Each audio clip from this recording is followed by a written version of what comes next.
Nouvelle-Calédonie, actualité.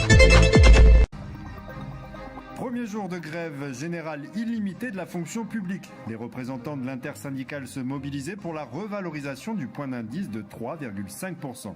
On fait le point dans un instant sur cette journée perturbée. Un mois après sa nomination et sa prise de fonction, le nouveau vice-recteur de Nouvelle-Calédonie, Didier Vindatich, de passage en Province Nord, est notre invité ce soir dans notre édition. L'occasion pour nous de faire le point sur les dossiers qu'il vient de prendre en main. À la fin de ce journal, nous vous invitons à découvrir le premier épisode de notre feuilleton de la semaine consacré aux filières professionnelles du lycée de Touhou. Aujourd'hui, premier jour de la grève illimitée annoncée par la fonction publique territoriale, les agents étaient présents devant les lycées, les institutions et les directions. Ils se mobilisaient pour une revalorisation de leur point d'indice à 3,5%. Voyez ce reportage de la rédaction.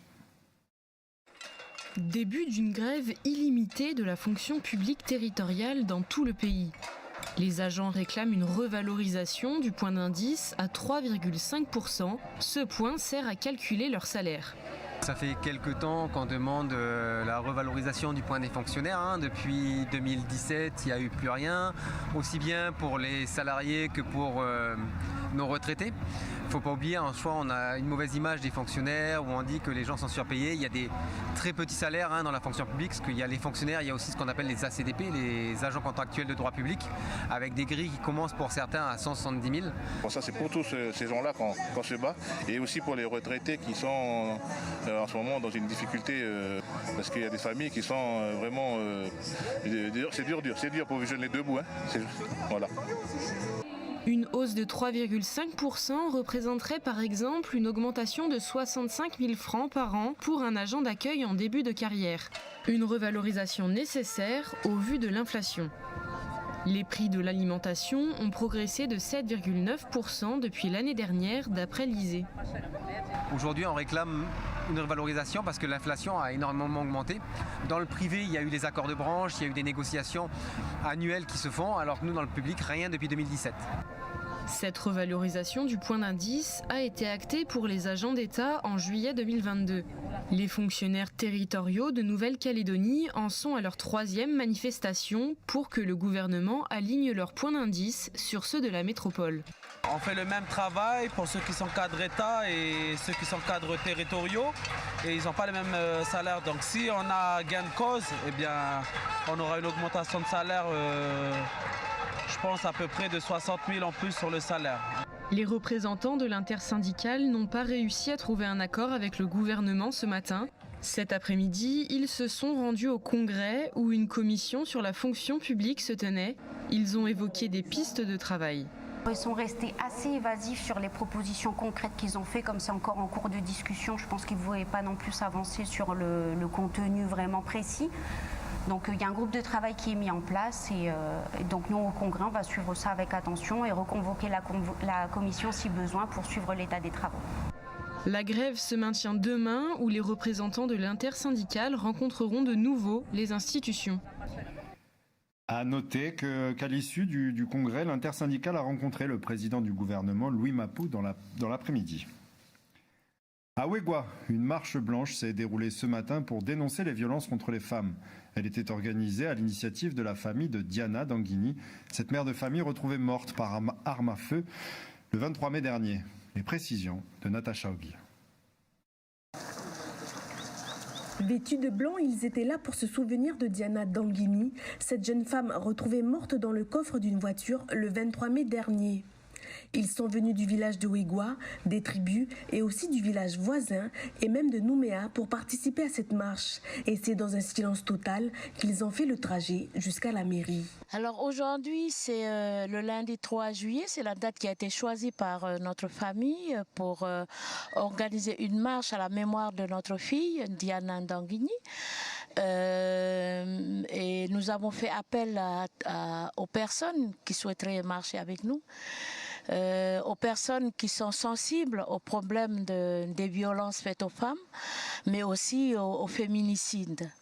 Pour ne pas que la mort de Diana soit un banal fait divers, Participer à cette marche était une évidence pour Gladys, une habitante du village de Wegwa. Il y a plus de 30 ans, sa famille était dans cette situation. Moi j'ai perdu ma soeur en 79. Le drame qu'il y a eu, c'est comme si que c'était encore présent, sa mort. Ça s'est passé dans ces conditions-là aussi. Il n'y a pas beaucoup de monde, mais quand même, c'était vraiment bien cette marche. Ouais. Et il y a eu de belles paroles aussi, qui appelaient au calme et puis tout ça vis-à-vis des familles et tout. Arrivée à la mairie, une prise de parole a été organisée. Yvette, la responsable, a rappelé l'une des demandes de la famille, l'éducation des garçons dès le plus jeune âge. Quand on a les cas comme Diana, tout le monde en arrive pour pleurer, oui c'est vrai, tout cela. Mais qu'est-ce qu'on fait après? C'est l'initiative de cette marche, qu'est-ce qu'on fait après? Et moi, ce que je vous demande, c'est ce que je suis en train de vous dire. Travaillez l'éducation de vos garçons. Parce qu'il y a des parents aussi qui voient que leur fils tape leur femme. Mais on ne dit rien parce qu'il y a plein de sous-entendus. On a peur de dire, on a peur de dénoncer. Mais quand on ne dénonce pas et quand on ne parle pas, on est complice de ce qui se passe. Irma, qui est venue spécialement de Puebo, est maman de 3 garçons. Pour elle, ce travail d'éducation est primordial. Avant de partir de la maison, j'ai prévenu mes garçons aussi que j'irai pour la marche, pour leur faire comprendre que la femme elle est importante aussi dans son foyer. Si nous on remonte tout ça, c'est parce que nous on a nos jeunes aussi qui sont là, qui sont en train de former leur foyer, qui sont là, qui viennent avec leurs copines. Et nous on est contents aussi. Mais on ne peut pas savoir ce qui se passe après. Il y a beaucoup de choses qui peuvent arriver entre-temps. Donc on vient défendre tout ça pour faire comprendre à nos jeunes qu'une femme, c'est importante. Cette marche blanche aura permis de rendre un tout dernier hommage à Diana Dongini et rappeler également combien le nombre de violences conjugales et intrafamiliales est élevé. Pour exemple, l'année dernière, 8300 femmes étaient victimes de violences physiques ou sexuelles en Nouvelle-Calédonie. Environnement, samedi 14 juillet, marque le début de la saison de l'observation des baleines. Avant cette date, les opérateurs de whale watching suivent une formation donnée par les gardes nature de la province sud. Objectif, sensibiliser les professionnels pour observer les baleines sans les déranger. Michel Pimbé les a rencontrés.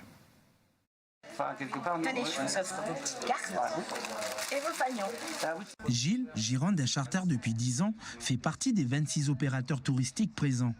Aujourd'hui, il reçoit son fanion attribué à l'issue de la formation, un symbole permettant d'identifier les professionnels vertueux et respectueux des règles d'observation des cétacés. Effectivement, c'est grâce aux scientifiques et notamment à l'association Opération Cétacés qu'on apprend en fait beaucoup de choses sur les baleines et évidemment c'est très important pour nous puisque ça nous permet de suivre un petit peu l'évolution au niveau du nombre de baleines qui viennent nous rendre visite tous les ans et de suivre un petit peu ce qui se passe ailleurs dans le monde et comment la pratique du whale watching se fait ailleurs aussi. La Nouvelle-Calédonie est un haut lieu de rassemblement pour les baleines durant cette période. Chaque année, les baleines migrent depuis l'Antarctique pour se réfugier dans les eaux calédoniennes et donner naissance à leurs petits. Une période cruciale pour les baleineaux. En fait, les baleines à bosse, elles viennent ici pour se reproduire et en fait, elles ont besoin, les mamans avec les petits ont besoin d'être au calme pour qu'elles puissent allaiter leurs petits afin que le petit soit assez costaud pour repartir sur l'Antarctique. C'est très loin, ça va faire des milliers de kilomètres et puis c'est dans la première année qu'il va être attaqué par les orques, donc il faut qu'il soit assez costaud pour faire le chemin et donc il ne faut pas qu'il soit dérangé tout le temps. Et c'est pour ça que c'est important de sensibiliser les gens qui veulent aller voir les baleines afin qu'ils les approchent le plus respectueusement possible pour pouvoir les admirer mais sans les déranger. Depuis plus de 15 ans, la province sud encadre l'activité d'observation des baleines. Pour les gardes nature, la sensibilisation menée toutes ces années a permis une amélioration des comportements des opérateurs. Depuis une quinzaine d'années, on a vu des grands changements dans les comportements. Donc aujourd'hui, les pratiques sont vraiment respectueuses et professionnelles. La plupart des opérateurs ont fait des efforts, ont modifié en fait leur façon de faire, se sont vraiment professionnalisés. Et aujourd'hui, on peut dire que l'activité de whale watching en Calédonie, elle est vraiment acceptable pour les baleines et respectueuse. L'année dernière, selon les chiffres des gardes nature, plus de 4000 personnes ont été observées les baleines dans le Grand Lagon Sud. Où Ouvrons une page enseignement. Nous recevons ce soir Didier Vindatiche, le nouveau vice-recteur de Nouvelle-Calédonie, nommé par le gouvernement le 31 mai dernier, directeur général des enseignements de la Nouvelle-Calédonie. Bonsoir et merci d'avoir accepté notre invitation. Bonsoir, merci à vous. Alors nous venons de le voir dans ce journal. Aujourd'hui, les fonctionnaires sont en grève générale. Très concrètement, quel impact la mobilisation a-t-elle sur les collèges et lycées sous votre tutelle ? Bon, à l'heure qu'il est, on n'a pas de données encore statistiques très précises. Évidemment, ce mouvement était annoncé et donc nous étions préparés à cette échéance. Donc, sans aucun doute, les conditions d'enseignement ont été perturbées. Nous avons demandé à nos chefs d'établissement d'assurer la continuité pédagogique et éducative. Et à l'heure qu'il est, je ne peux pas vous dire comment, effectivement, ils se sont organisés, mais effectivement, la continuité était la règle, la priorité et la règle à suivre. Monsieur Vindatiche, vous arrivez en Nouvelle-Calédonie après 3 années de crise sanitaire, une réforme majeure du bac. D'après vous, de quoi aurait besoin la jeunesse calédonienne pour une scolarité réussi? Tout d'abord, il faut reconnaître effectivement que les 3 années ont été très difficiles et que bien qu'on soit sorti de la période Covid, certainement que les effets continuent de se produire dans cette période post-Covid sur la scolarité des jeunes.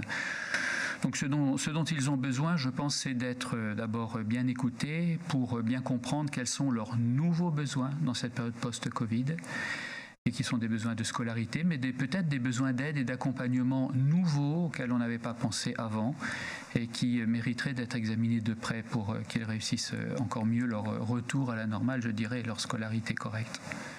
L'année dernière, à leur entrée en 6e, moins d'un élève sur 2 avait un niveau satisfaisant en maths contre 75% en métropole. Lutter contre l'illettrisme et l'innumérisme est une priorité cette année ici en Nouvelle-Calédonie. Comment comptez-vous vous emparer de cette priorité et comment allez-vous vous emparer de cette priorité et comment ? Alors vous avez raison, c'est effectivement un des éléments forts du diagnostic qu'on peut faire de la situation scolaire, c'est qu'il y a un déficit en certains endroits, notamment dans les disciplines fondamentales. Et donc il faut consolider les savoirs fondamentaux, ça c'est une ligne de conduite qui était antérieurement suivie par mon prédécesseur et qui sera poursuivie. Il y a des collègues donc spécialisés dans ces domaines qui peuvent apporter des aides spécifiques aux élèves, mais je crois aussi qu'une grande partie de l'amélioration des performances peut être obtenue dans l'approfondissement de la relation entre l'école et le collège, parce que le collège ne peut pas à lui seul régler tous les problèmes. Il faut donc que les évaluations de 6e rétroagissent sur la manière dont les scolarités sont conduites à l'école, en CM1, CM2, pour pouvoir mieux gérer dans la durée les difficultés repérées chez nos élèves. Parlons de décrochage scolaire, c'est aussi un point d'attention, notamment dans les filières professionnelles et technologiques. En 2022, par exemple, 62,5% des élèves de ces filières ont été admis, soit 4 points de moins qu'en 2021. L'absentéisme en serait la principale cause. Quels sont, selon vous, les facteurs de décrochage et comment tenter d'y remédier ? Alors effectivement, c'est un autre élément du diagnostic de mesurer cette ampleur de l'absentéisme en particulier, et c'est vrai dans la voie professionnelle.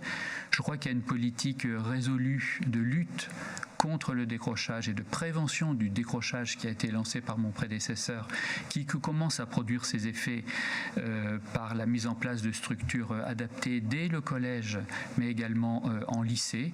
Et donc je pense que nous avons des moyens d'arriver à raccrocher les élèves dans une scolarité normale, et c'est ce dont ces dispositifs spécialisés vont se livrer dans les prochains mois, prochaines années.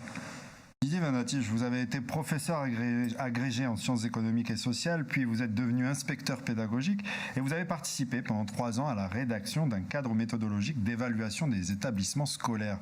Comment comptez-vous mettre ces compétences en œuvre ici en Nouvelle-Calédonie ? Alors effectivement, nous avons contribué à la rédaction d'un guide méthodologique pour la simple raison, vous n'allez peut-être pas me croire, que la France était un des rares pays au monde à ne pas disposer de cadre national de référence. Donc nous avons pallié cette lacune en fournissant à nos établissements un guide méthodologique qu'ils se mettent à appliquer. Ici en Nouvelle-Calédonie, nous avons testé ce cadre sur 4 établissements, c'est en cours, donc nous tirerons les résultats de cette expérimentation et nous verrons quelle suite on donne ensuite à ce dispositif pour le reste de nos établissements. Très bien. Pour favoriser l'apprentissage des élèves, un élément essentiel est le bien-être. Évoluer dans de bonnes conditions, ça passe aussi par des établissements en bonne santé. Vous avez pu en visiter un certain nombre d'entre eux. Quel constat faites-vous ? Alors, je n'ai pas encore visité, je vais être honnête avec vous, de nombreux établissements sur le territoire, tout simplement parce que mes activités depuis un mois ont tendu à me sédentariser. C'est la première grande sortie, je dirais, que j'ai fait cet après-midi en rencontrant le président de la province Nord. Mais sur le sujet du climat scolaire, vous m'avez probablement déjà entendu, c'est effectivement une valence que j'ai en quelque sorte. Je crois que les parents doivent être absolument convaincus que les enfants qu'ils confient à l'école doivent rencontrer des scolarités sereines et paisibles, et que ça, c'est de la condition sine qua non pour entrer dans les apprentissages et les réussir. Donc ce serait une priorité, incontestablement. Vous avez déjà entendu parler, je pense, de la démarche ABMA. C'est une démarche que nous allons continuer à promouvoir, et j'ai pu remarquer à quel point dans certains collèges cette méthode produisait des résultats très très encourageants sur les apprentissages scolaires. Didier Vindatif, nous arrivons au terme de notre entretien. Mais vice-recteur de Nouvelle-Calédonie, merci d'avoir accepté notre invitation. Merci à vous. Merci. Au revoir. Et poursuivons dans l'enseignement. Demain démarre le salon de l'orientation et de la formation de l'insertion professionnelle à Poindimier, le SOFIP. 2 jours pour permettre aux jeunes un éclairage sur leur avenir professionnel. Et pour l'occasion, nous nous sommes intéressés tout au long de la semaine au lycée professionnel Augustin Thie de Touhaut et à ses filières qu'il dispense. C'est notre feuilleton de la semaine.